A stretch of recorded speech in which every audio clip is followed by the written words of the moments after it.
We're now 3 months into this year of Jubilee, which we celebrate every 25 years after Jesus' birth. In this year's Jubilee, Pope Francis has asked us to focus on our call to be pilgrims of hope. Being hopeful is a deeply Christian attitude. St. Paul speaks of faith, hope, and love as the three most basic Christian virtues.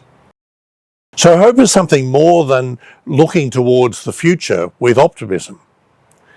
It's actually a call to action, to be people who put our faith into action, to make the world we live in more hopeful, to bring lasting change in our world by bringing light and hope, especially in those places where people experience darkness and discouragement. Many of the situations that we know need hope can feel remote or beyond our influence.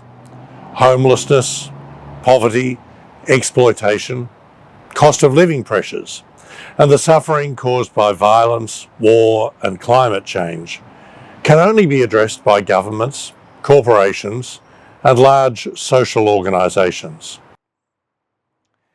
However, the impetus for large-scale action about these issues is very much shaped by the broader community awareness and concern.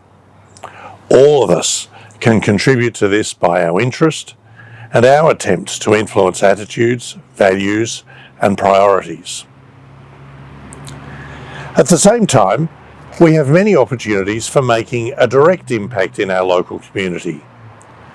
A good example of this is this community garden that has recently been established at St Killian's in Bendigo. It's a sign of hope in many ways. It's created a beautiful and inviting space that's good for the environment and also good for the people of this area. Developing and caring for the garden is a focus for shared activity and for gathering, bringing together different age groups to work on a project together. And almost as a bonus, it produces fruit and vegetables for a range of people in the community, including those in need.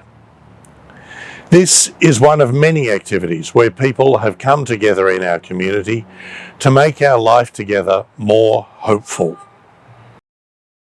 As part of our celebrations for this year of Jubilee, we've nominated 5 places in the diocese which give us a particular opportunity to be pilgrims of hope, commemorating and drawing inspiration from the contributions that people of faith have made to building up hope throughout our history.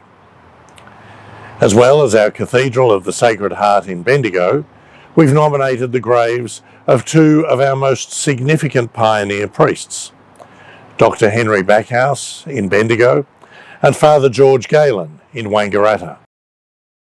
In what is now part of the Rutherglen parish, we've nominated a 600-year-old river red gum in Waganya that was the site of the first Mass celebrated in the region over 150 years ago. And finally, in Numurkah, we've nominated the recently established St Mary of the Cross Garden and History Trail, which commemorates the first school established by Mary MacKillop and her Josephite sisters in Victoria. I encourage you to visit at least some of these places of pilgrimage during this year. As well as reminding us of important parts of our history, going as a pilgrim reminds us that we are always on the way. We have a goal, but we have not yet arrived at the end of our journey. At Easter, we celebrate that whatever we might experience along that journey, the God revealed to us in Jesus is one whose faithful love accompanies us and strengthens us, opening new hope in even the darkest moments that appear to be the most abandoned and hopeless. It's precisely in the darkness of Jesus' death on the cross that the new life and hope of his resurrection breaks into our world.